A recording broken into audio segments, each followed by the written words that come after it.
Bible ఒక మహాజ్ఞానమని, అదొక విజ్ఞానమని, మతం కాదని, ప్రపంచ మనుషులకు దేవుడిచ్చిన ఒకే ఒక అవకాశం, పరలోకం వెళ్ళే మార్గం అని ఎవరు గ్రహించటం లేదండి. ప్రసంగి గ్రంథము 5వ అధ్యాయము 9వ వచనం నుంచి చదువుదాం. ఏ దేశములో రాజు భూమి విషయమై శ్రద్ధ పుచ్చుకునో ఆ దేశమునకు సర్వ విషయముల యందు మేలు కలుగును. బైబిల్ చెప్తున్న మాట అండి ఇది. ఏ దేశములో ఏ రాజు అయితే భూమి విషయమై శ్రద్ధ పుచ్చుకుంటాడో ఆ దేశమునకు సర్వ విషయములలో మేలు కలుగుతుంది. మనకేమో వ్యవసాయం అంటే దండగా అనే పాలకులు ఉన్నారు.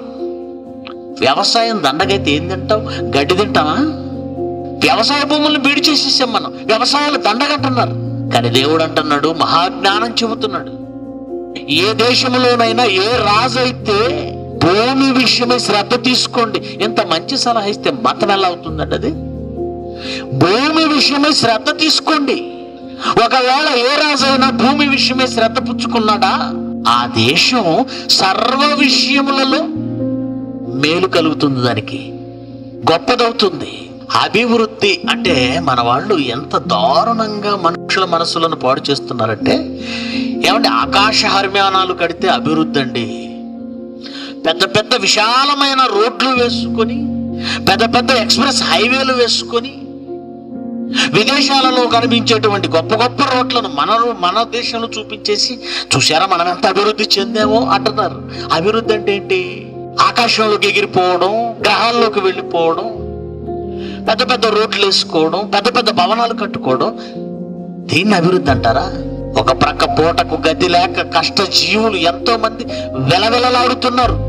పట్టెడన్నం వాళ్ళకు పెట్టేవాళ్ళు లేరు, వాళ్ళ గురించి ఆలోచించేవాళ్ళు లేరు. లేఖనాలను చూస్తుంటే నిజంగా బైబిల్ మతమని ఎవరండి అన్నారు? ఒక చక్కటి పరిపాలనా విధానాన్ని మనుషులకు చూపెడుతుంది బైబిల్. ఒక వ్యవస్థను ఎలా పరిపాలించాలో చక్కటి రాజ్యాంగం అండి బైబిల్. అందులో ఈ దేశ క్షేమం ఎలా ఉంటుంది, ఒక దేశం ఎలా క్షేమంగా ఉంటుంది, ఎలా సుభిక్షంగా ఉంటుంది బైబిల్ చెప్తుంది. ఎప్పుడు సుభిక్షంగా ఉంటుందట? భూమి విషయమై శ్రద్ధ పుచ్చుకుంటే. ఏమని చెబుతున్నాడు ఒకసారి చూద్దాం. నిర్గమకాండము 23వ అధ్యాయము 10వ వచనం 11వ వచనం ఒకసారి చదవండి. భూమి గురించి మాట్లాడుతూ అంటున్నాడు, 6 సంవత్సరాలు నీ భూమిని విత్తు, దానికి ఉన్న సారాన్ని బట్టి దాని పంటను నువ్వు కూర్చుకు, 7వ సంవత్సరమున దానిని బీడు విడు. ఏమంటే 6 సంవత్సరాలు పంట వేయి, 7వ సంవత్సరం పంట వేయకన్నాడు. ఎందుకు? ఏమంటే 6 దినాలు నువ్వు పని చేయాలి, 7వ దినాన్ని విశ్రాంతి తీసుకోవాలి. ఎందుకు? కంటిన్యూగా నువ్వు విశ్రాంతి లేకుండా పని చేస్తూ ఉంటే ఏమైపోతుందో తెలుసా? నీ శరీరం కుంగిపోతుంది, ఇది బలహీనమైపోతుంది. 6 దినములు కష్టపడిన 7వ దినమున విశ్రాంతి తీసుకోవడం వలన నీ ఎనర్జీ రీస్టోర్ చేసుకుంటావు, రీకలెక్ట్ చేసుకుంటావు. అంటే అప్పటి వరకు నీ శరీరం అలసిపోయింది కనుక ఒక రోజు మళ్ళీ విశ్రాంతి తీసుకోవడం వలన పోగొట్టుకున్న శక్తిని మళ్ళీ తెచ్చుకుంటావు. అంటే విశ్రాంతి కావాలా? కావాలండి. బైక్ అయినంతే, కొంత దూరం ప్రయాణం చేసిన తర్వాత కనీసం ఒక అరగంట ఆపాలండి, లేకపోతే ఇంజిన్ హీట్ ఎక్కిపోయి మొత్తం సిస్టమ్ ఫెయిల్ అయిపోయే ప్రమాదం ఉంది. అలాగే కారు కూడా కొన్ని కిలోమీటర్లు ప్రయాణం చేసిన తర్వాత కొంతసేపు ఆగాలి. దేవుడు భూమి గురించి విషయం శ్రద్ధ చెబుతున్నాడు.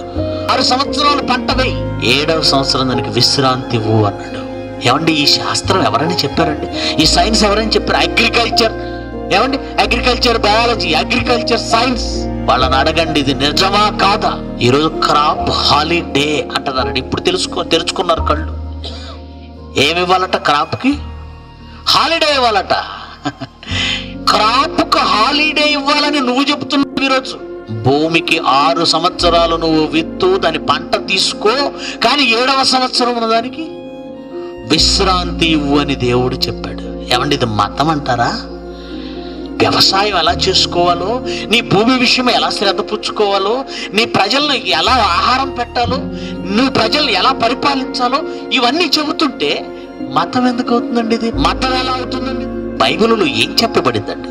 ఈ సమాజం ఎలా సుభిక్షంగా ఉండాలో, క్షేమంగా ఉండాలో బైబిల్ చెప్పింది.